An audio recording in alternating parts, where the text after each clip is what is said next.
Salut à tous et bienvenue sur votre nouvel épisode de The Trick Play. Et aujourd'hui, on se voit pour faire la review de la Week 2, des matchs qui se sont déroulés le week-end dernier, puis aussi préparer les matchs à venir de la semaine prochaine. Alors déjà, tout d'abord, on va vous donner deux petites infos. Voilà, deux petites infos. C'est du côté d'Ohio State que ça se passe. Eh bien, il y a les deux gros joueurs, Sean Wade, qui était considéré comme un des meilleurs cornerbacks pour la prochaine draft, et Wyatt Davis, le O-line, qui, pareil, était considéré comme quasiment le meilleur ou un des meilleurs à son poste pour la prochaine draft, qui ont officiellement opt-out. Alors, on sait très bien, il n'y a pas de Big Ten pour l'instant qui se joue, mais il se dit que la Big Ten peut finalement démarrer un peu en retard. On aura sûrement quelques infos bientôt. Et puis voilà, et souvent, il y a quand même pas mal de joueurs d'Ohio State qui ont bien attendu pour voir si ça jouait, si ça jouait pas, comment ça se passait. Et finalement, les premiers opt-out sont tombés donc cette semaine.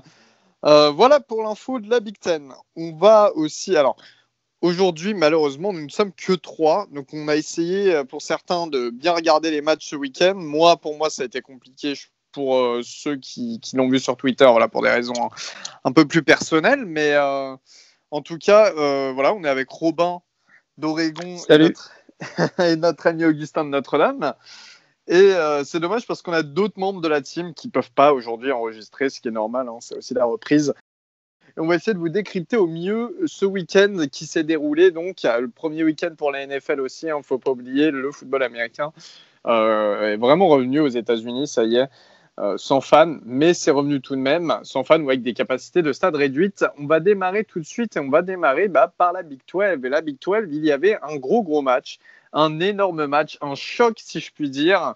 C'était Missouri State face à Oklahoma. Donc c'est une petite blague. Quand je dis un choc, on savait très bien ce qui allait se passer. Missouri State qui est une toute petite fac, Oklahoma qui ont été des monstres. Victoire 48-0. Je ne vous fais même pas patienter pour le savoir, et Oklahoma qui voulait, pour ses fans qui ne peuvent pas aller au stade, voulait faire payer en pay-per-view, on ne sait plus, je crois $50, c'était ça. Ouais, 55. 55 pour mater le match, ça coûte plus cher qu'un pay-per-view de la WWE. Non, je crois, pour voir Missouri State se faire littéralement marcher dessus, et notamment, c'était les débuts en tant que titulaire de Spencer Rattler, Spencer Rattler qu'on connaît tous, qui était le meilleur quarterback de sa QV lycéenne. Du côté d'Oklahoma, donc 48-0, je vous donne les stats et ensuite on va un peu discuter du match assez rapidement parce que finalement il n'y a pas grand chose à retenir. Rattler, c'est 290 yards, 4 touchdowns, 0 interception. Ils ont aussi fait jouer l'autre quarterback, Tanner Mordecai, 157 yards, 1 touchdown, 1 interception. Au niveau du rushing, il n'y a eu qu'un touchdown, c'est Seth McGowan avec 61 yards, 1 touchdown. Voilà. Pas grand-chose à retenir. Un petit bon match pour les receveurs. Charleston Rambo, 80 yards pour 4 réceptions. Et Marvin Mims, 3 yards, 80 réceptions. 2 touchdowns pour le premier et 1 pour le second. Voilà, il n'y a pas grand-chose à retenir. Cette Mike Gowan aussi, qui a eu d'ailleurs un touchdown à la réception. Vous, les gars, vous avez pensé quoi de ce match? Qu'est-ce que ça vous a inspiré, sachant que finalement, je pense qu'on est un peu tous d'accord sur le fait que ce n'est pas une grosse indication d'Oklahoma et de leur niveau. Ah bah non, ça c'est clair. À vrai dire, on n'a pas regardé le match pour voir Missouri State jouer face à Oklahoma, mais pour voir les débuts de Spencer Rattler, qui est quand même... je me demande quel est le dernier quarterback d'une classe où il y a eu autant de hype autour de lui. On a vu Spencer Rattler quand même lancer des 10 passes, même si la défense n'a pas bien défendu dessus, elles étaient précises dans le timing. Bref, c'est plutôt une bonne impression. Pour toi, Robin, t'as vu un peu le match ou au moins ce qui s'est passé? Bah écoute, non, j'ai pas vu le match parce que le prix, tu l'as dit, il est plus élevé que le score. Donc non, j'ai pas vu le match. J'ai regardé le résumé effectivement à la fin du match. Et pendant le match, on avait les vidéos des TD sur les réseaux sociaux. Mais non, j'ai pas regardé le match en entier. Après, Rattler, il a été benché rapidement. Donc c'est un match de première semaine de début pour Oklahoma. On sait qu'ils jouent toujours un calendrier cupcake. Voilà, après c'est... Non, Rattler, il a fait très bonne impression. Je trouve qu'il lance des ballons très très jolis, on va dire, et surtout ces deep passes comme Gus dit qui sont très belles. Mais à vrai dire, en Big 12, c'est pas l'équipe qui m'a fait le plus d'impression. Enfin, c'est pas le quarterback qui m'a fait la plus grosse impression en Big 12.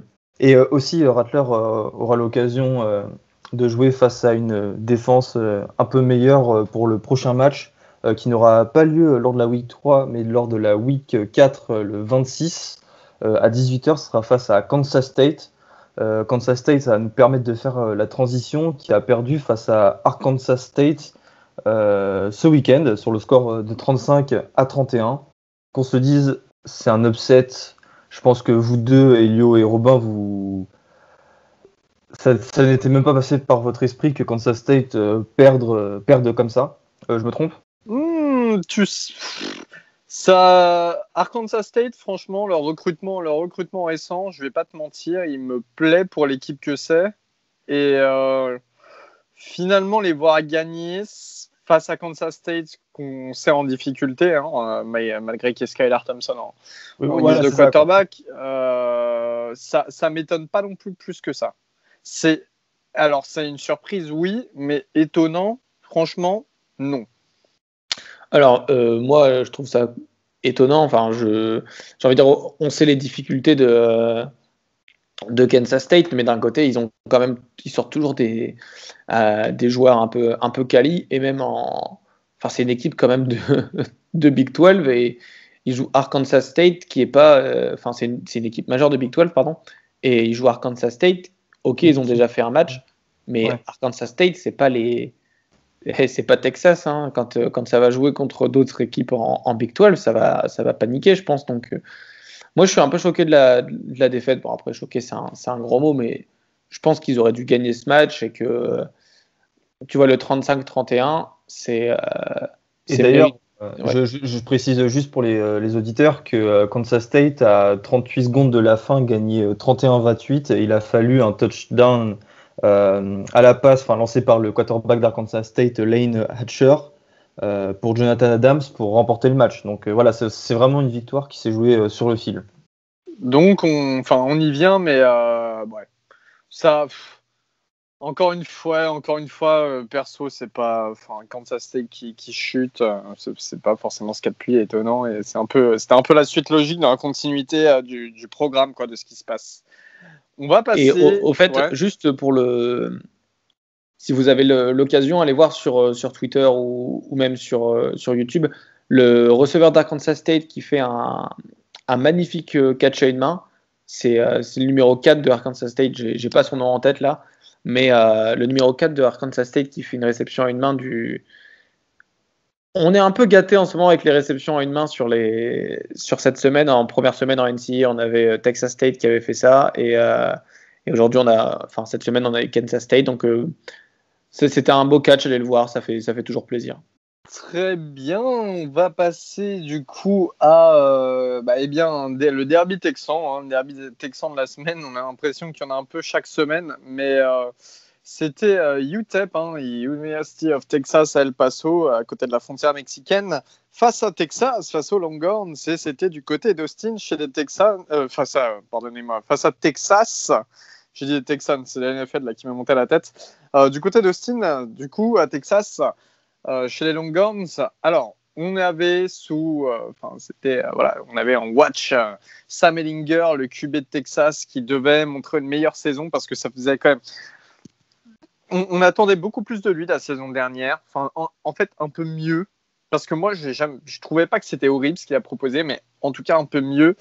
Et là, on a été servi. Ehlinger, là, ça a été 25 passes complétées sur 33, 426 yards, 5 touchdowns, 0 interception.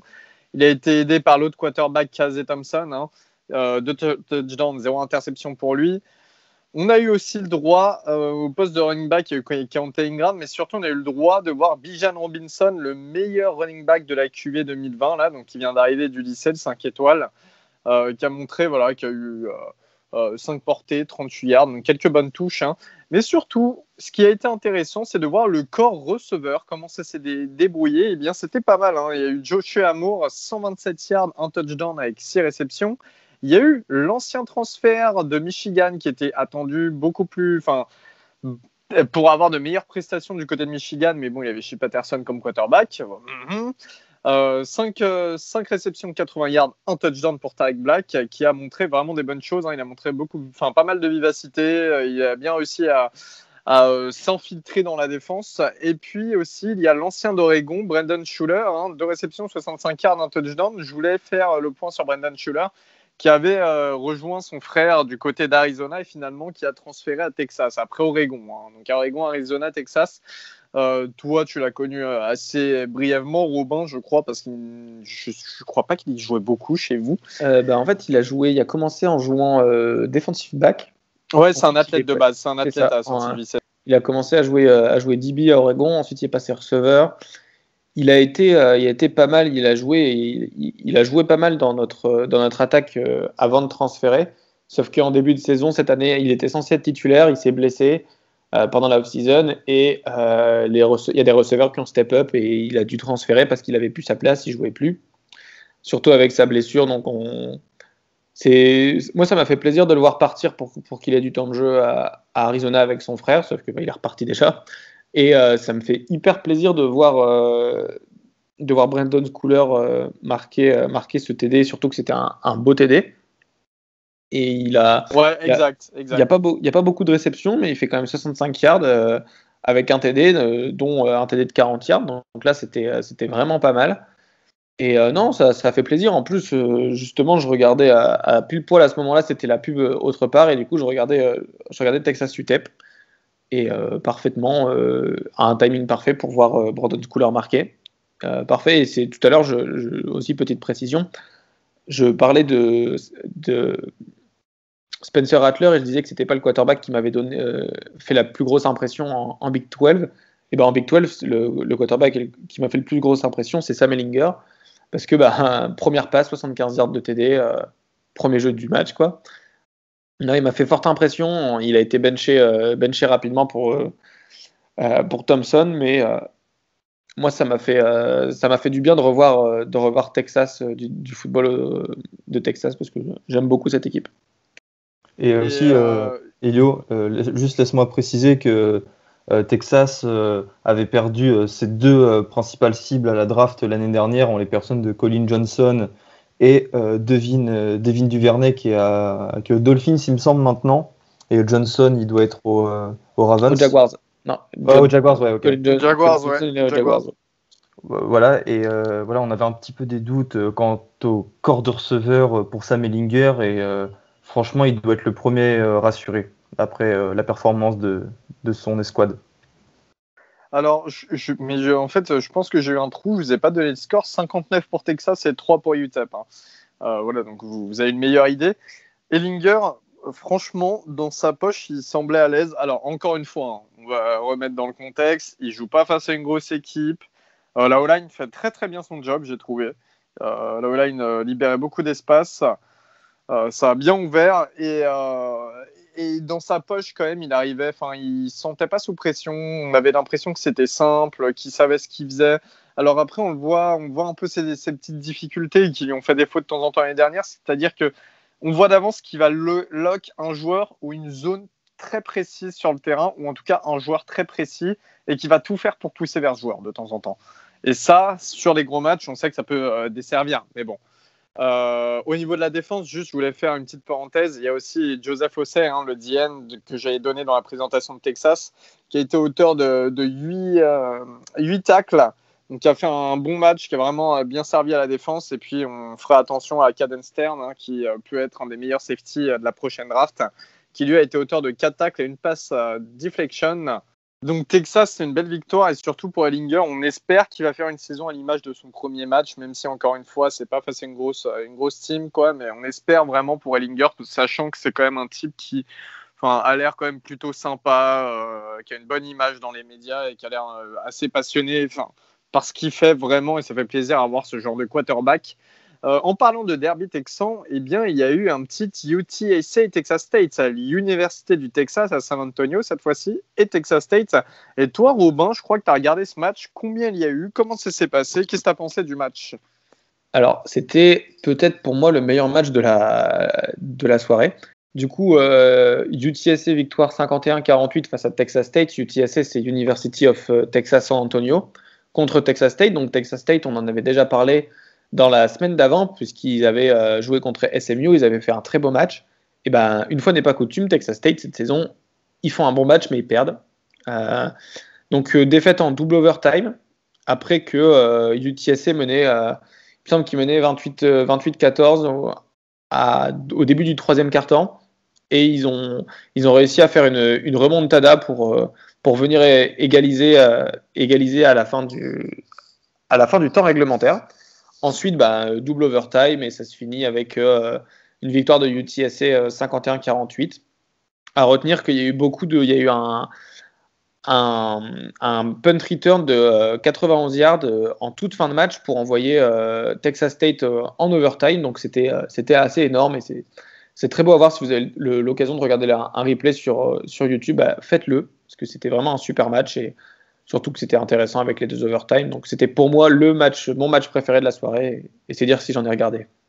Eh bien, merci Rob. On va rester dans la Big 12 du coup, avec notamment le match Louisiana-Iowa State. Alors, encore une fois, ne confondez pas avec Louisiana State. C'est Louisiana, c'est les Raging Cajuns qui n'ont pas le même niveau que Louisiana State, ça c'est clair. Qui sont pas forcément l'équipe la plus forte, malgré le fait qu'ils restent sur une bonne saison, qu'ils ont un quarterback qui est très intéressant, un quarterback gaucher, Levi Lewis, et qu'ils jouaient face à Iowa State. Iowa State, qu'on vous a présenté dans la review, dans la preview de la Big 12. Iowa State qui était pressenti pour être une des meilleures équipes cette année, enfin en tout cas une équipe top 25 largement, avec un très bon quarterback, Brock Purdy. Finalement, ce match n'a pas été en leur faveur, et loin de là d'ailleurs, parce que Louisiana a gagné 31-14 face à Iowa State. Pour commencer, je voulais faire une petite parenthèse, j'ai vu quelques bribes du match, il y a eu un return je crois, enfin bref, j'ai vu quelques bribes du match, et surtout moi je voulais faire un focus sur le quarterback de Louisiana, Levi Lewis, qui lui est gaucher. C'est un touchdown, mais c'est 78 yards le touchdown quand même, donc c'est énorme. Pour moi, franchement, je sais pas, ça fait peut-être 2 ans que je le suis, du coup j'ai de la sympathie pour ce mec. J'ai de la sympathie. Vous, qu'est-ce que vous avez pensé du match? Qu'est-ce que vous avez pensé de Brock Purdy, de Levi Lewis tout d'abord, mais aussi de Brock Purdy, donc qu'on vous a annoncé comme étant des meilleurs quarterbacks cette saison. Et désolé de vous avoir annoncé Iowa State faire une bonne saison, parce que ça commence mal avec un très gros upset. Et si vous aviez parié dessus, eh bien, c'est compliqué, c'est dommage. Toi, Auguste, vas-y. Je vais confirmer tout ce que tu dis. Iowa State a perdu très peu de joueurs à la draft ou de joueurs seniors. Donc on repartait sur un effectif quasiment de retour à 100%. Le résultat est vraiment bizarre. Même si Charlie Collard, le tight end star d'Iowa State, était absent, Purdy n'a vraiment pas existé, je trouve, dans ce match. Pour preuve, les 2 seuls touchdowns d'Iowa State ont été inscrits à la course et sur des courses de moins de 10 yards. Donc voilà, c'est un match qui a été vraiment compliqué pour Brock Purdy. Et cette victoire en fait de Louisiana a permis du coup à l'équipe d'être présente dans le top 25 pour la première fois depuis la dernière guerre mondiale. Voilà, c'est vous dire. Heureusement que la SEC n'a pas repris, parce que peut-être que Louisiana n'aurait jamais prétendu à une place dans ce top 25. Mais voilà, quoi, ça prouve qu'il y a un vrai travail qui est fait du côté de Louisiana, que Lewis est un super bon quarterback, et que surtout, tu as des gadget players de ouf. Parce que comme Elliot, tu l'as laissé entendre, il y a un touchdown de 95 yards du coup en kick-off return qui a été inscrit par Chris Smith. Et dans le 4e quart-temps, tu as Eric Gaylor qui a inscrit un touchdown en retour de punt de 83 yards, alors qu'il restait même pas un quart-temps. Donc voilà, Louisiana n'a pas volé son match. Iowa State, même s'ils ont un petit peu déjoué, c'est pas Iowa State qui a perdu, c'est Louisiana qui a gagné, et je pense qu'il faut le préciser. Et ça, c'est bien, ça veut dire que ça reste quand même sur la continuité de leur dernière saison à Louisiana. Ils avaient fait un bowl face à Appalachian State qu'ils avaient perdu. Mais ça reste sur la continuité, c'est intéressant. Sauf qu'à Iowa State, en revanche, après, on va voir. C'est toujours les premiers matchs de saison. Il y a eu des complications avec les camps. On sait très bien que c'est un contexte particulier. Mais c'est vrai que voir un quarterback du calibre de Brock Purdy démarrer sa saison comme ça, c'est toujours compliqué. Messieurs et mesdames et messieurs, nos chers auditeurs, on va passer tout de suite à l'ACC, dont vous avez pu entendre la preview récemment, qu'on a sorti il n'y a pas si longtemps que ça, la semaine dernière. Alors l'ACC, pardonnez-moi, ça démarrait jeudi, dans la nuit de mercredi à jeudi, entre UAB, l'université d'Alabama à Birmingham, donc à ne pas confondre avec les grands Alabama de Tuscaloosa, et les Hurricanes de Miami qu'on attendait énormément, notamment avec l'arrivée par transfert de l'ancien quarterback de Houston, Derek King, qui était très très bon à Houston, en tout cas qui avait des stats affolantes, qui avait transféré à Miami, qui s'était assis une année à cause des règles qui s'était assis à Houston à cause des règles d'éligibilité pour pouvoir jouer avec Miami. Victoire de Miami 31-14 face à UAB qui avait fait un premier match victorieux cette saison avant ce match-là. UAB qu'on attendait un petit peu mieux que ça. En tout cas, on attendait plus de UAB parce qu'ils avaient l'air d'être bien portés sur leur premier match. Miami, moi j'ai regardé le match jusqu'à la mi-temps et après par parcimonie parce qu'il y avait bien entendu le Chief Texans en même temps en NFL, le premier match de la saison. Je voulais voir absolument Derek King, ce que ça donnait. Derek King, j'ai été quand même plutôt... J'étais très déçu. Le premier drive qu'il a fait, son premier drive, c'était cata. Oh là là. C'était affreux. Alors Derek King, ses stats, là, c'est un touchdown, 0 interception, 16 passes complétées pour 144 yards. Et à la course, c'est 12 rushs pour 83 yards et un touchdown. Derek King, vraiment. Oui, c'est une menace. Ouais, c'est ça. Je répète son nom, mais en fait, ce qui va se passer, je pense, avec ce quarterback, c'est que quand il va se présenter à la draft, on va le voir, on va voir le truc typiquement. Oui, je change, je passe running back ou je passe receveur. Plus running back, je dirais, parce que en fait, s'il a des jambes, mais je suis désolé, en tout cas, ce que j'ai vu face à UAB, il n'avait pas forcément de pression sur lui. C'était pas compliqué comme match pour lui. C'est des passes qui sont complètement hasardeuses, qui sont imprécises au possible. Après, il prend des gains qui sont vraiment pas longs. Son average, de toute manière, c'est 6 yards, mais il prend des gains qui sont assez faciles à faire. Mais c'est pas... Tu peux pas lui demander de faire une deep pass, tu peux pas lui demander de faire une passe de 20-30 yards. C'est compliqué, quoi. Et puis on voit souvent qu'en fait, quand il sait pas comment faire, quand il hésite à passer, il se met à courir. Et ça, il le fait très bien d'ailleurs. C'est un peu son point fort. Mais voilà, j'attendais beaucoup plus de Derek King face à une défense qui n'est pas non plus la pire du college football, loin de là. Il y a aussi Nkosi Perry, l'autre quarterback qui était un 4 étoiles au classé à la sortie du lycée, qui a eu quelques reps. Mais à part ça, le point fort quand même de Miami, ça a été le running back Cameron Harris, qui a eu 17 portées, 134 yards et 2 touchdowns, dont un porté, je crois, qui fait 66 yards de course et touchdown, qui sera le premier touchdown d'ailleurs dans Miami. Et ce qui s'est passé aussi, c'est qu'Harris a été blessé après, vers la fin du match. Ça semblait assez sérieux. J'avoue que j'ai pas trop suivi derrière ce que c'était exactement les jours suivants, mais en tout cas, ça semblait assez sérieux. Alors que ça a été le point fort de cette équipe de Miami. Il n'y a pas grand-chose à redire. Brevin Jordan qui était là, qui a mis un touchdown, qui sera un des meilleurs tight ends qui est un des meilleurs tight ends du college football. 51 yards, 3 réceptions en touchdown, c'est pas si mal. En face, on a eu une équipe de UAB assez décevante. Comme je l'ai dit, on attendait plus. Voilà, c'est pas un match qu'on retiendra forcément. C'est une belle victoire quand même de Miami de 31 points. Mais c'est pas un match qui va nous faire dire ça y est, le programme de Miami est révolutionné. Manny Diaz a fait ce qu'il devait faire. C'est pas. Heureusement que ce match nous a pas permis de dire ça y est, le Miami de Manny Diaz est de retour. Parce que ce n'était que UAB. Et on verra dès ce week-end avec le match face à Louisville de quel bois l'équipe se chauffe. Eh bien justement, tu fais bien de le dire parce que Louisville, parlons-en très rapidement de Louisville. On n'a pas arrêté de vous marteler que l'attaque de Louisville allait être très sympa à voir. Eh bien, ça a été le cas. Alors, ils ont joué face à Western Kentucky, qui eux aussi ne sont pas une grosse fac. Je suis désolé, il n'y a pas énormément de gros chocs. Il n'y a pas eu de gros chocs ce week-end. Ils ont gagné 35-21 Louisville face à Western Kentucky, avec notamment leur trio, le quarterback Michael Cunningham, le running back Javian Hawkins et le receveur Tutu Atwell. Eh bien, tous enregistrés de bonnes stats. Je sais qu'il y a notre ami Valentin qui n'est pas là, notre ami Dolmis, qui lui avait regardé le match et nous a dit franchement, ils ont vraiment fait le travail qu'on attendait. Enfin, on en avait pas mal parlé quand même d'eux. Ils ont vraiment fait leur boulot. Michael Cunningham, c'est 343 yards à la passe, 3 touchdowns, une interception, mais il a aussi rushé pour 24 yards avec un touchdown, donc ça lui fait 4 touchdowns en tout. Javian Hawkins, 19 portées, 71 yards, un touchdown.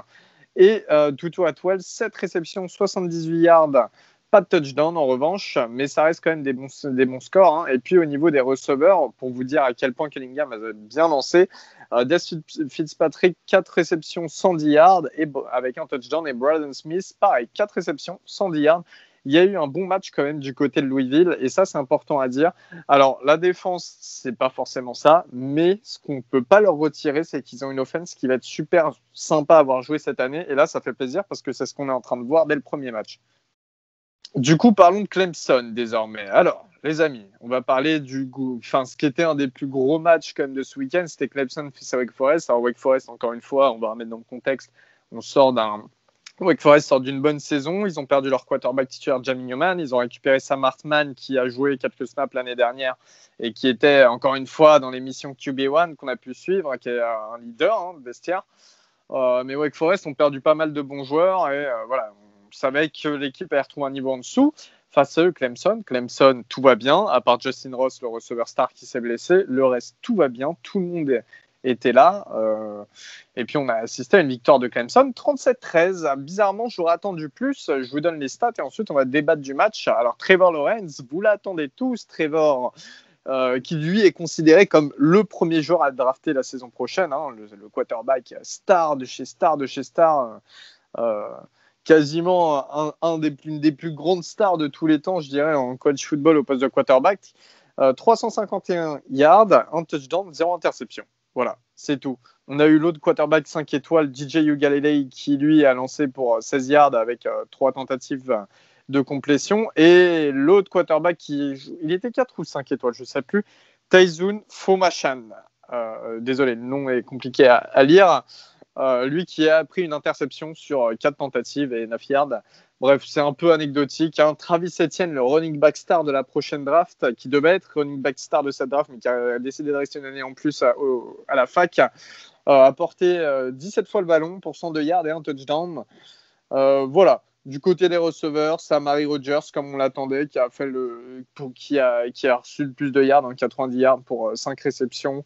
Il y a tout le monde un peu qui a reçu un ballon. Franchement, c'est un peu passé de tous les côtés pour Clemson. Du côté de Wake Forest, c'est un peu plus compliqué. Sam Hartman, 182 yards, mais 11 complétions pour 21 tentatives, 0 touchdown, 0 interception. Et je crois que Sam Hartman s'est blessé d'ailleurs. Augustin, tu vas pouvoir nous le confirmer. Vous, les gars, qu'est-ce que vous avez pensé de ce match? Qu'est-ce que vous en dites? Est-ce que pour vous, c'est une prestation à l'image de Clemson ou qu'ils auraient pu faire mieux? Est-ce que pour vous, Trevor Lawrence vous a satisfait vis-à-vis du statut qu'on lui donne? Alors moi, je l'ai trouvé Trevor Lawrence très bon. Non seulement à la passe, il était précis, a pris des bonnes décisions, mais à la course aussi, il a montré lors du championnat national et lors des playoffs en général qu'il pouvait se servir de ses jambes et aller courir pour gagner des yards. Et ben là, c'est 2 TD, 350 yards à la passe, quelque chose comme ça. Et du coup 2 touchdowns à la course, c'est pas mal. En ce qui concerne le Wake Forest, avec Sage Surratt qui était leur receveur star qui opt-out, on peut pas dire qu'ils aient fait une très belle prestation. Ça a été dur.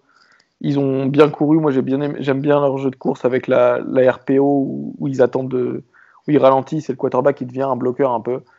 C'est vraiment bien. Et Hartman, il se blesse, mais il se blesse pas gravement en fait. Il se blesse et il revient pas parce que le match est déjà perdu et que il reste une saison complète à jouer. Donc, il ne faut mieux pas prendre de risques, surtout face à la défense de Clemson. Quand on sait que même leurs freshmen ils mettent des sacs et ils font un peu mal, ça fait c'est pas à prendre à la légère. Et comme tu l'as dit, Elio, Clemson, ils ont fait jouer presque 80 joueurs parce qu'ils ont fait tourner leur Unit 2, Unit 3, Unit 4 même pour certains postes. C'était impressionnant à voir parce que même des joueurs qui joueront jamais dans les gros matchs, eh ben, ils ont bien produit face à Wake Forest. Très bien. Je voulais aussi faire un petit point focus quand même sur la défense parce qu'il y a le première année, hein, le 5 étoiles Miles Murphy qui a été auteur de 7 tacles pour 2 sacs et donc 3 tackles for loss. Voilà, c'est juste pour vous dire que en Peut-être tout cas, le meilleur joueur défensif de la semaine. En tout cas, il est dans le débat. il est dans le débat et il va être à surveiller sur les prochains matchs.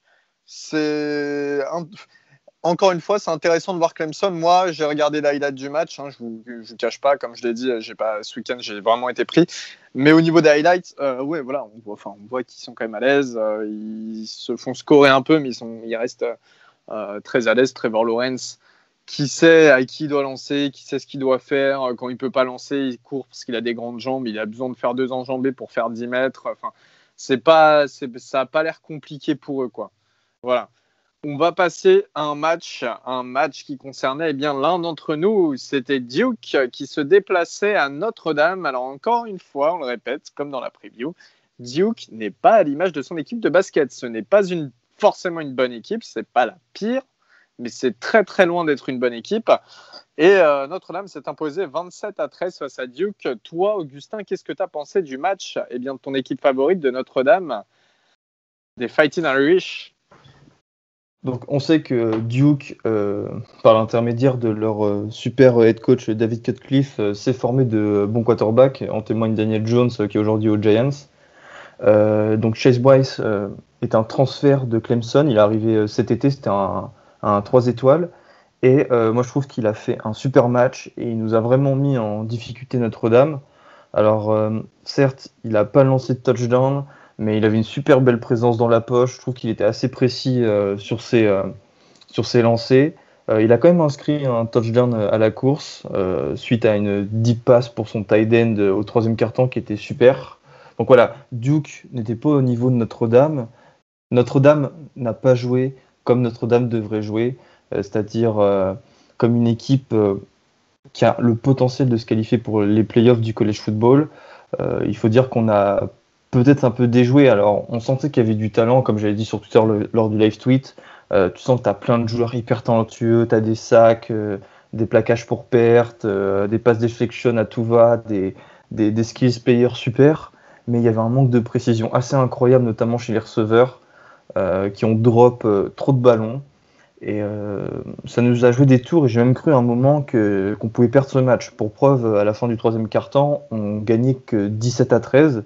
Alors il aura fallu qu'on ait un super jeu de course par l'intermédiaire de notre nouveau running back titulaire sophomore, Kyron Williams, qui a couru pour 112 yards en 19 fois et pour 2 touchdowns, dont des super touchdowns. Et il nous a vraiment porté à bout de bras et il a permis à Ian Book d'un petit peu se reposer parce que ce dernier, qu'on soit clair, bon, déjà il a lancé une interception sur une passe overthrow, mais il n'a pas fait un très bon match. Et voilà, donc grand merci à notre jeu à la course qui l'année dernière n'était pas réellement une force, mais qui cette année devrait être utilisé de plus en plus. Alors aussi, bon, Ian Book a quand même envoyé quelques ballons. Et je voudrais faire une petite parenthèse sur un autre tight end, 5 étoiles, freshman, Michael Mayer, qu'on a recruté cette année. Et il est surnommé à Notre-Dame Baby Gronk. Donc voilà, c'est la copie conforme de Gronkowski. Joueur hyper physique, il joue exactement pareil. On a vraiment l'impression de le voir sur un terrain. Et c'est un joueur super à voir jouer. Et je pense vraiment qu'il peut devenir une star très très vite. Et son premier match va inciter notre offensive coordinateur Tommy Wills à lui envoyer plus de ballons. Je fais un petit tour rapidement du côté de la défense. Notre star linebacker Jeremiah Owusu-Koramoah a fait 9 plaquages, 1 sac et 2 plaquages pour perte. Voilà, un vrai skill player, un linebacker qui sait tout faire, qui sait rusher le quarterback et ça a vraiment été une satisfaction lors de ce match. Et notre safety Kyle Hamilton qui en un peu plus d'un quart-temps a fait 7 plaquages, une passe deflection. avant de se blesser. Alors on ne sait toujours pas s'il sera de retour ce week-end, mais d'après les dernières rumeurs, ça devrait aller, ou alors il jouera dans 2 semaines. Donc voilà quoi, Notre-Dame a gagné, c'était plus important pour le premier match de la saison. Il fallait inclure pas mal de joueurs suite à nos nombreux départs à la draft. Et certes, il y a des imprécisions, mais on gagne le match, c'est le principal pour le premier de la saison. Eh bien, je vais rajouter mon grain de sel sur ton analyse. De toute manière, je suis sur toi, ce que tu as pensé du match de Notre-Dame. Je suis totalement d'accord. C'est Yann Book, on vous l'a présenté dans la preview de ce match la semaine dernière. Je vous ai dit que moi, Book, j'attendais beaucoup. Voilà, par sa petite taille en plus, il m'impressionnait parce que vraiment, il était bon, tout ça. Enfin, je fais des raccourcis, mais voilà, pour moi, j'attendais pas mal de ce mec. Là, il a livré un très mauvais match. J'ai vu, là, pour le coup, j'ai vu pas mal des occasions et pas mal de déceptions quand même pour Book. Pas mal de déceptions. C'est le jeu au sol vraiment qui sauve ce match, j'ai l'impression, pour Notre-Dame en tout cas. Mais Book qui a l'air un peu perdu, souvent en panique dans sa poche, alors qu'il n'y a pas forcément de raison. Voilà, on sentait qu'il n'était pas à l'aise.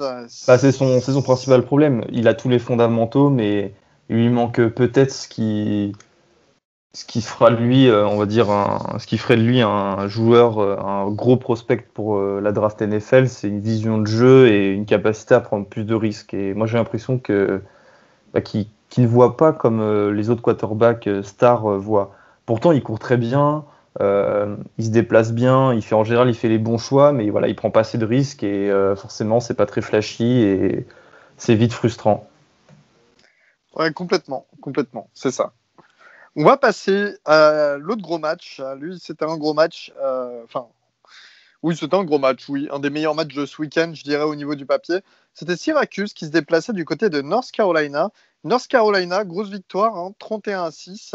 Syracuse, bon, on s'attendait à une défaite quand même de Syracuse. Enfin, sur le papier, c'était ça, malgré le fait que les Orange de Syracuse ne sont pas une mauvaise équipe. Sam Howell, le quarterback star de North Carolina, le quarterback qu'on a mis dans notre top comme étant le 3e meilleur cette saison derrière Trevor Lawrence et Justin Fields. Sam Howell a lancé pour 295 yards, mais un touchdown, 2 interceptions. Au niveau du jeu à la course, par contre, on a eu le droit à un superbe Javonte Williams avec 3 touchdowns, mais 57 yards, et un bon Michael Carter, 7 portées, 78 yards. Au niveau du jeu dans les airs, on a eu le droit à Diami Brown, 94 yards. Voilà. Michael Carter, lui, en revanche, a aussi réceptionné pour 60 yards. Donc un gros match de Carter quand même. Daz Newsome qui a été plutôt discret, que 25 yards. Voilà. Qu'est-ce que vous pensez de ce match? Est-ce que pour vous, c'est une déception au niveau de Sam Howell? Ça reste quand même une grosse victoire pour North Carolina, mais est-ce que voilà, c'est pareil, encore une fois. Alors là, franchement, je pense que tous les quarterbacks, à part Ellinger, quasiment tous les gros quarterbacks du top qu'on a mis, tous ceux qu'on avait mis dans le top, ont fait un mauvais week-end, quoi. À part Ellinger et Trevor Lawrence, qu'est-ce que vous en pensez, vous? Écoute, moi Samuel, je l'ai trouvé très bon en début de match et il lance 2 interceptions, comme tu le dis, c'est pas forcément des interceptions qui sont de sa faute. La première, la balle, elle est bien défendue par le défenseur et après. C'est pas n'importe quel défenseur. Hein. Oui, c'est ça. C'est André Ouais, ça, Cisco. j'étais bête de l'oublier. Exactement. Non, j'étais bête de l'oublier. la première interception, c'est contré par le linebacker numéro 9 de Syracuse et qui a ensuite rattrapé. La deuxième.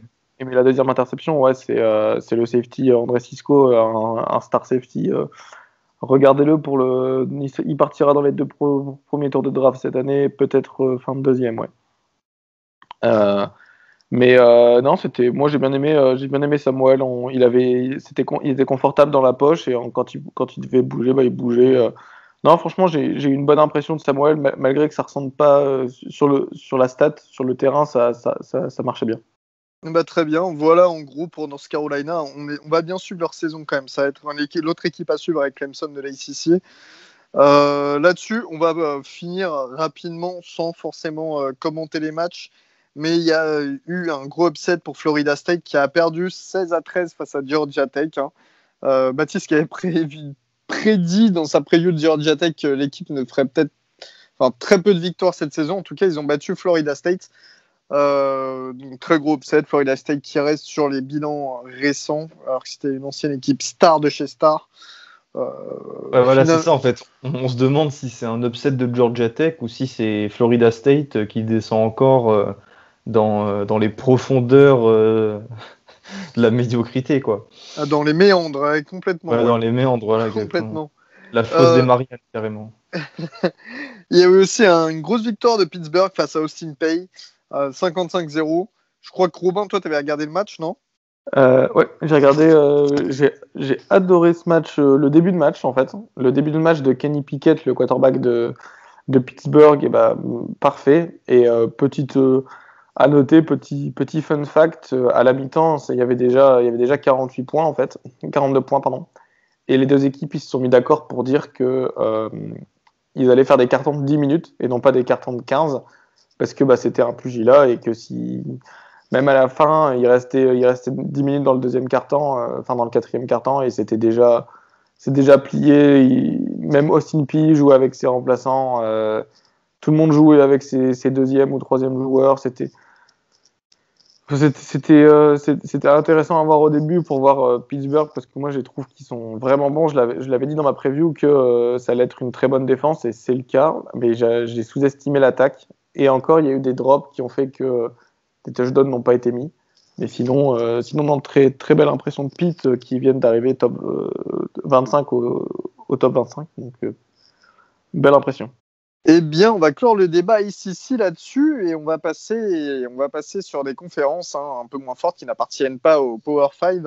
On vous donne très rapidement, on ne va pas s'éterniser, quelques scores de match. Army qui s'est imposé face à l'Université de Louisiana à Monroe, 37-7, après une grosse victoire en week-end pour Army face à Middle Tennessee, grosse victoire. Donc Army qui reste sur une bonne continuité. On a eu le droit aussi à Houston Baptiste qui ont failli battre Texas Tech, 35-33 pour Texas Tech, mais l'upset n'était pas loin. On a aussi eu le droit à un Charlotte Appalachian State avec une victoire 35-20 d'Appalachian State qui reste sur la continuité, en tout cas qui avait fait une bonne saison l'année dernière et qui avait gagné le bowl face à Louisiana. Toi, Augustin, tu l'as regardé ce match parce que tu m'as dit qu'en tout cas, tu devais en parler. Alors, je te fais confiance. Ouais, j'ai regardé un petit peu Appalachian State. Chaque année, j'essaye, chaque année. J'ai peu d'expérience aussi, mais j'essaie de regarder des équipes de ces conférences du Group of Five, donc les 5 conférences qui ne sont pas les grosses conférences ACC, Big Ten, Pac-12, ACC et SEC. Et donc voilà, il y a des équipes qui méritent vraiment le détour, les Cincinnati, Memphis, SMU et Appalachian State a fait une super saison l'an dernier, donc je me suis dit pourquoi pas les regarder face à Charlotte. Appalachian State a battu Charlotte 35-20 et cette équipe est une équipe, on va dire, réputée pour jouer beaucoup à la course et notamment sur des schémas de jeu que je trouve plutôt sympas à regarder, qui sont plutôt originaux. Et pour vous mettre un petit peu dans le bain, ils ont inscrit 4 touchdowns à la course. Et en fait, il y a 3 running backs qui se partagent le temps de jeu et ce sont des gens qui ont je dirais peut-être pas un avenir en NFL, mais qui pourront aller dans les camps. Et voilà, quoi, c'est toujours agréable de voir jouer à Appalachian State. Si vous aimez le jeu à la course, je vais continuer, Elio, de dire les scores. Il y a aussi Coastal Carolina qui a battu Kansas sur le score de 38-23. Donc voilà, est-ce qu'on pouvait s'attendre à cette défaite de Kansas, sachant que Kansas est une des pires équipes de tout le college football et ce depuis longtemps. Donc Coastal Carolina qui gagne. Et je reviens à ce que tu disais sur Houston Baptiste qui a failli battre Texas Tech. Les gars, il faut qu'on parle du début de saison mitigé des équipes, la Big 12, entre Texas Tech qui manque de se faire battre face à Houston Baptiste, Kansas qui perd face à Coastal Carolina, Louisiana qui bat Iowa State, Kansas State qui perd face à Arkansas State. C'est vraiment un mauvais début de saison pour les équipes de la Big 12, quoi. Il y a beaucoup trop d'upsets. Vous en pensez quoi Comment vous expliquez ces défaites, vous? Moi, personnellement, et ça va être l'explication va être toute bateau. Après, vous la jugez comme vous le souhaitez.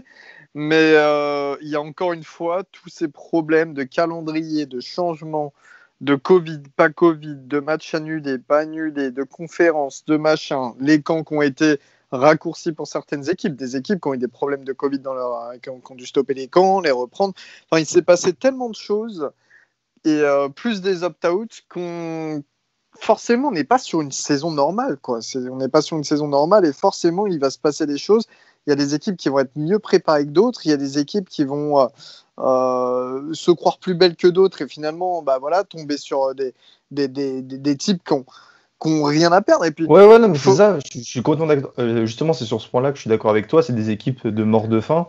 Et je pense à Coastal Carolina. Il y a une vidéo qui tourne sur Internet où tu les vois dans le vestiaire à la fin être complètement déjantés, à tout détruire avec une sorte de masse, une sorte de caillou. C'est une tradition dans l'équipe. Les mecs, c'est limite, ils veulent pas mourir pour leur coéquipier, quoi. Donc voilà, moi aussi, j'accentuerais ce point sur le fait que les grosses équipes n'étaient pas censés forcément jouer ces équipes et forcément bah t'as un petit complexe d'infériorité qui fait que bah dans ton humeur t'as un peu plus d'ego et t'as envie d'aller les chatouiller, quoi. Et puis dites-vous, moi je pense surtout que le Covid n'a rien à voir là-dedans. Je pense que c'est les équipes de Big 12 déjà leur niveau global. Enfin dès qu'il y a un upset, c'est pour eux de toute façon. Et non, je pense surtout que les équipes de Big 12 ils se prennent un peu trop pour des boss quand ils arrivent jouer contre des petites équipes et donc ils se font tacler. Ils sont pas prêts, ils sont pas prêts mentalement. Les autres ils sont C'est prêts le Texas. mentalement. Non, mais... Ils arrivent comme des cow-boys. Non mais vraiment, ils arrivent, ils sont là, ils pensent qu'ils ont déjà gagné sur le papier. Un peu comme, je vais dire, je vais faire une petite comparaison, mais un peu comme Notre-Dame Duke, où je pense que Notre-Dame, ils ont pris un peu de haut Duke rapidement en début de match, et ensuite ils ont eu du mal parce que Duke était bien en place, etc. Et je pense que le Covid, bah, c'est pareil pour tout le monde, ils ont des entraînements aménagés, enfin... Le calendrier, c'est le même pour tout le monde dans le sens où ils ont des annulations, ils ont des matchs qui sont reportés, des trucs comme ça. Je pense que c'est juste. Il y en a un. Enfin, le football américain, c'est peu importe la taille, peu importe ton poids, ta vitesse, si t'en veux plus que l'autre en face, bah, tu gagneras. C'est aussi simple que ça. Mais moi, je vais rebondir aussi sur ce que tu dis. Enfin, et surtout ce qu'Augustin a indiqué, c'est que finalement, on se retrouve quand même avec beaucoup de matchs qui sont reportés ou qui ne se jouent pas, des conférences qui ne se jouent pas. C'est-à-dire que même nous, en tant que Français, on se regarde, toi, tu as regardé Pittsburgh, Austin Peay, c'est des matchs qu'on regarderait vraiment pas en temps normal, ou en tout cas pas forcément. On va pas se dire, waouh, il y a ce match-là le week-end qui arrive. Non, et là, on se retrouve avec des matchs qu'on regarde tous, que ce soit à travers le monde, que ce soit aux États-Unis, mais que ce soit aussi les équipes NFL, les scouts qui regardent.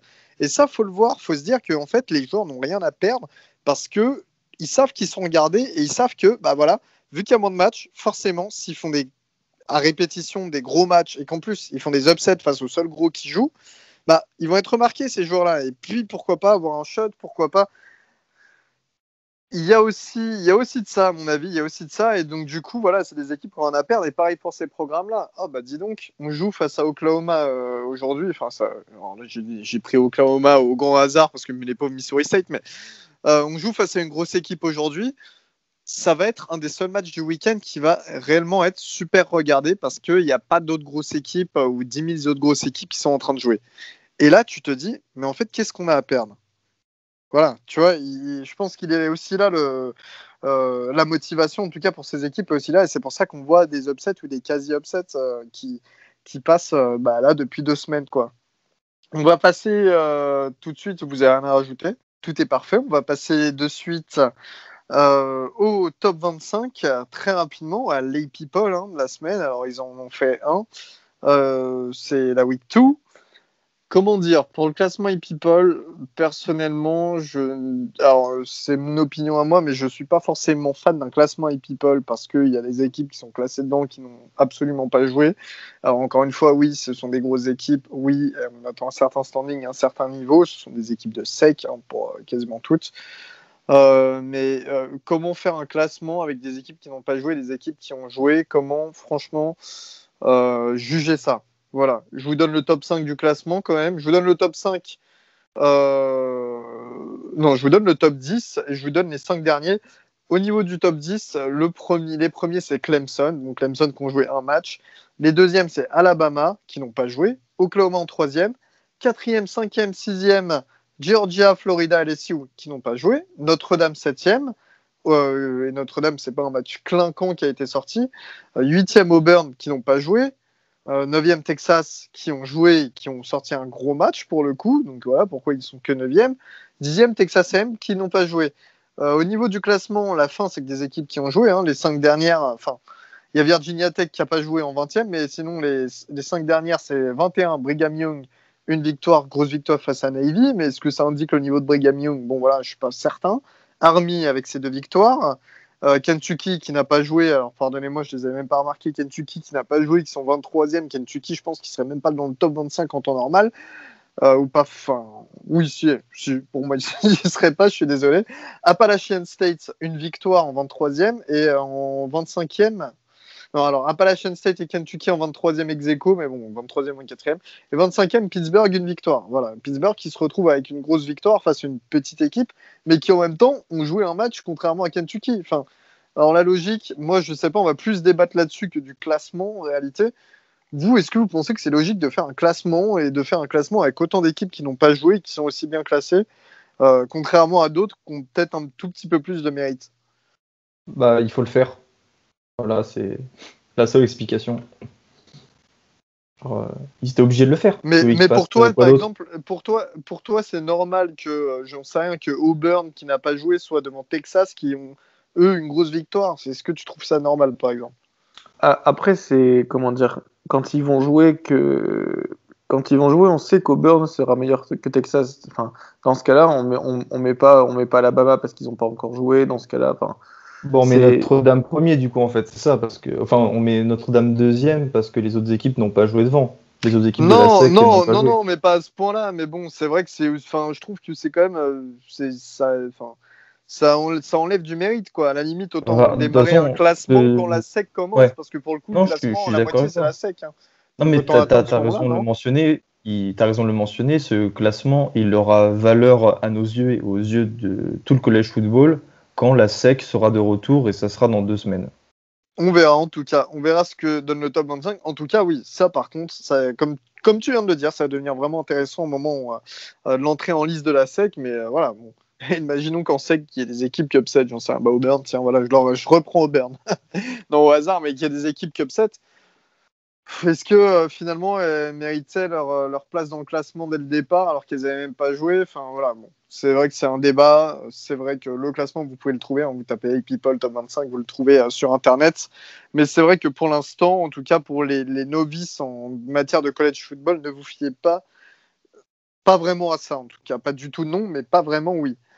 On va passer, on va faire les previews de la semaine du week-end qui arrive. On va rapidement terminer là-dessus. Au niveau des previews, il y a un Campbell face à Coastal Carolina qui va se jouer samedi. Ça va être un superbe match. Robin, parle-nous de ce match que toi, tu as étudié à l'avance. Mais écoute, moi, je vais me faire un plaisir de regarder parce que tu l'as dit et ça va être absolument vrai. Je vais littéralement le regarder et je te ferai un résumé de ce match absolument détaillé. Ok, bah super. Ce match mérite un pay-per-view à $100. Hein. Moi, les $100, je te les mets direct. Alors, si à Andy Orton, ça le vaut. Non, mais ok, bah Robin, alors Paris pris. On fait ça la semaine prochaine, Coastal Carolina face à Campbell. On aura en tout cas un derby dans l'Oklahoma et un derby qui concerne notre ami Baptiste qui tient compte Oklahoma State et qui est membre de The Trick Play, bien entendu. Notre ami Batou à qui on fait des bisous d'ailleurs. Félicitations pour ton nouveau poste. Oklahoma State qui reçoit tout ça. Bon, pas une grosse équipe, mais ça va être sympa parce que je pense que c'est toujours un derby. Voilà, c'est à Stillwater chez les Cowboys. Oklahoma State qui veulent faire partie du top 25 cette saison, qui ont à cœur de montrer qu'ils seront là. Donc un petit derby pour démarrer, ça devrait être pas mal, ça devrait être sympa à regarder. Ça, c'est samedi à 6h de l'après-midi. en France, hein, je parle qu'en horaire française. 18h. 18h, oui. 6h, oui, c'est vrai. Non, parce que les gars, j'ai ma copine américaine qui est revenue à la maison et là, je parle un autre langage, quoi, quasiment. Et je suis complètement perdu. Je suis déboussolé, les mecs. Ouais, mais attends, à 18h, il y aura aussi un Austin Peay contre Cincinnati. Et bon, Austin Peay, j'en ai rien à foutre. Mais Cincinnati est une équipe qui est vraiment annoncée haute cette saison. Et ce sera intéressant de voir si ils ont raison, si les insiders avaient raison à propos des Bearcats. Exactement, je suis tout à fait d'accord avec toi. Cincinnati qui a étonnamment ou non, était placé assez haut dans les previews d'avant-saison. Donc à voir, ça peut être assez intéressant du côté de Cincinnati.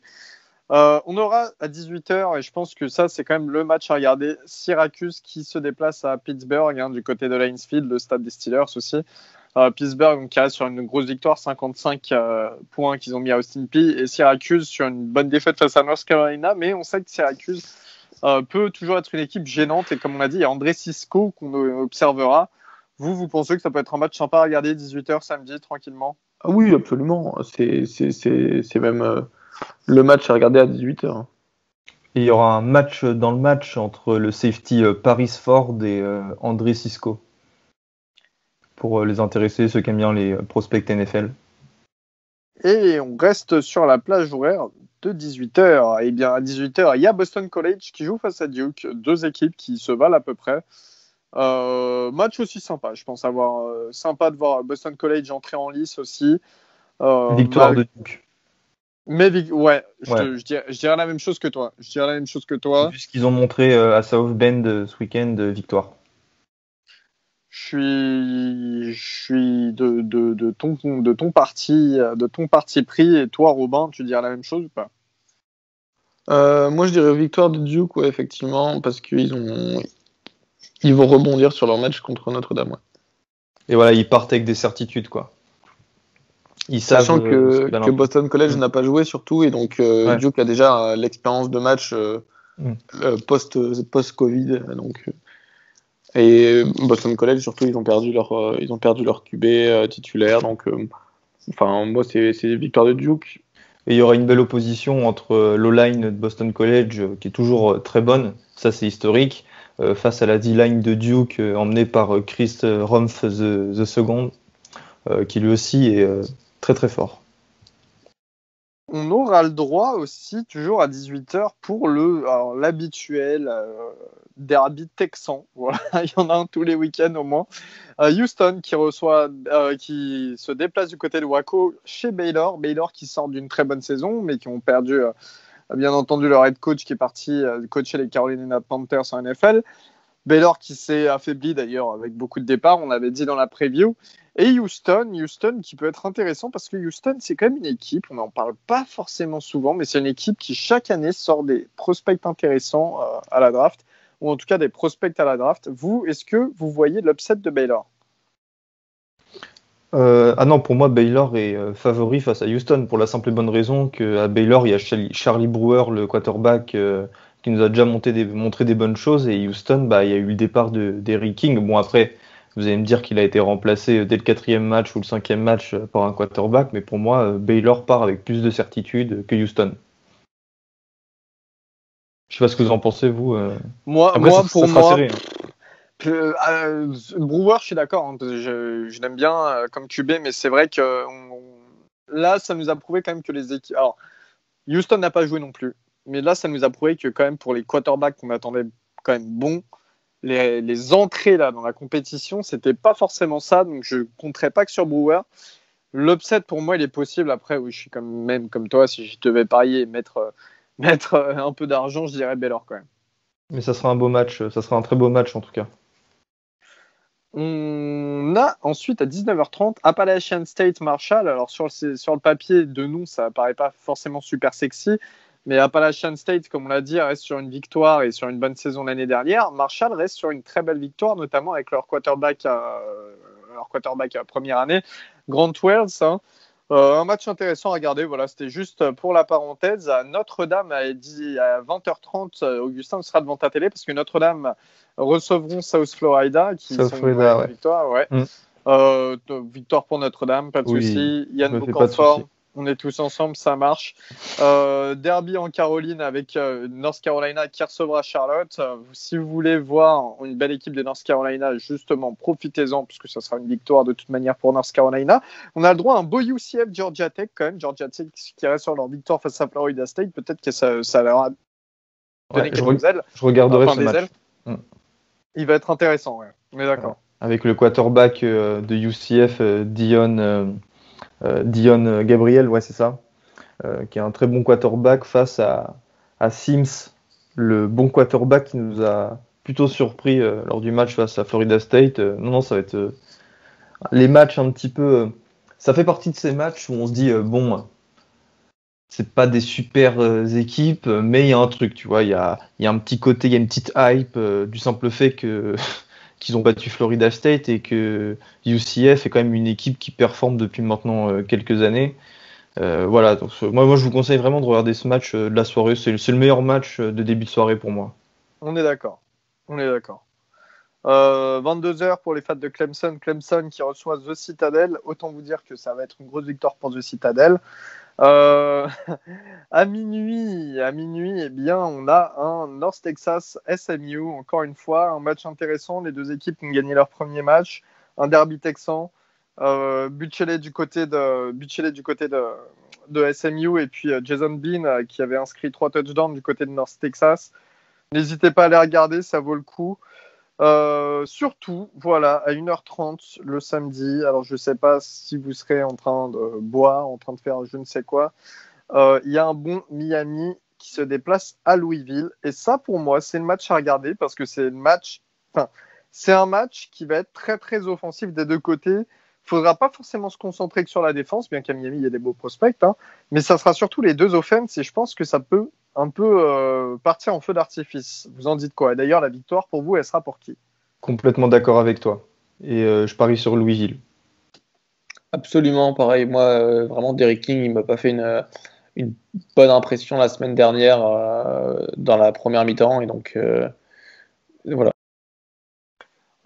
Et puis moi aussi, je pars sur Louisville qui a vraiment un trio d'attaque excellent. Ouais. C'est vrai que Cunningham, Atwell et Hawkins, et Hawkins, ça va vite et c'est injouable quand.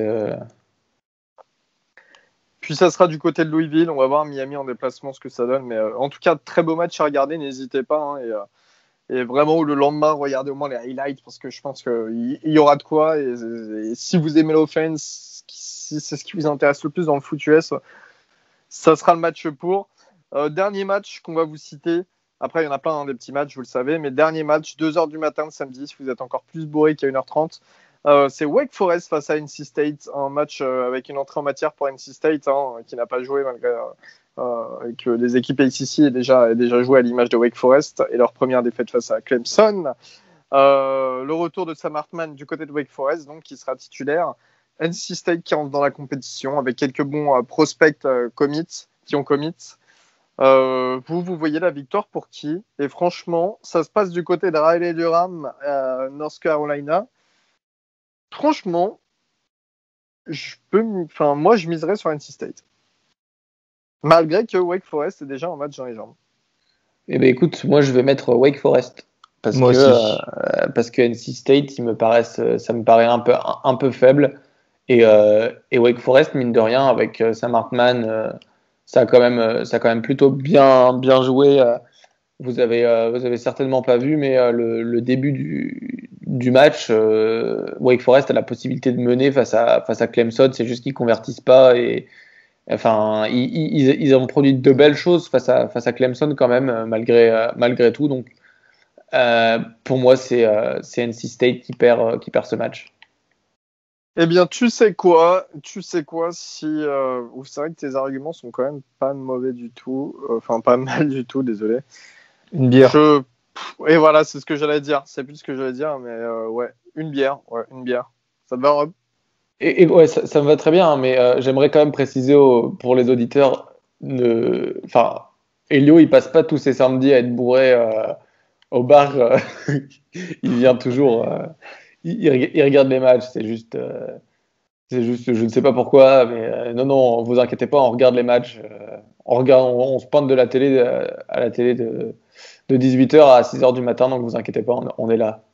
En fait, on agit un peu, c'est un peu, on alterne. Il y en a qui regardent sur certaines plages horaires tel match. Voilà, ça alterne un peu. Robin, lui, qui a l'habitude avec Oregon de rester éveillé toute la nuit. Bon, bah voilà, forcément, il reste jusqu'à 6h du matin sans problème. Pour nous, c'est un peu plus compliqué. Et puis après, vous le savez, comme nous tous, on a une vie à côté, on a des choses, et voilà. Donc, j'ai pas de vie. Je vous le dis clairement, je fais du 18h, 6h du matin tous les samedis. Et Robin est le meilleur employé de The Tweak Play. Non, mais en tout cas, voilà, n'hésitez pas, comme d'habitude, à nous poser des questions sur le week-end passé, sur les matchs du week-end suivant. On arrive très vite avec la preview de la SEC West parce que la SEC arrive bientôt en jeu, comme on l'a dit pour le top 25, là, sur le débat. Comme d'habitude, merci de nous écouter, merci les auditeurs. On a pas mal échangé ces derniers temps, c'était cool. On a essayé aussi, on va pas réessayer, on va le faire. On va faire des live tweets sur les matchs qu'on arrive à regarder, qu'on arrive à live tweeter en même temps. Ne vous inquiétez pas, je serai là. Ouais. Voilà. On a l'employé du mois qui demande sa prime depuis tout à l'heure. Un vrai staccanoviste. C'est clair. Et voilà, en tout cas. Donc n'hésitez pas à rentrer en contact avec nous. Ça fait plaisir parce qu'on voit que vous êtes de plus en plus nombreux, notamment sur différents réseaux sociaux. On a commencé sur Twitter, maintenant sur Facebook, ça bouge bien. Enfin, c'est vraiment cool de discuter avec vous et de discuter football. Donc voilà. Encore une fois, merci pour tout. On se dit à la prochaine et on se retrouve très vite pour un nouvel épisode. Salut! Salut les gars! Salut!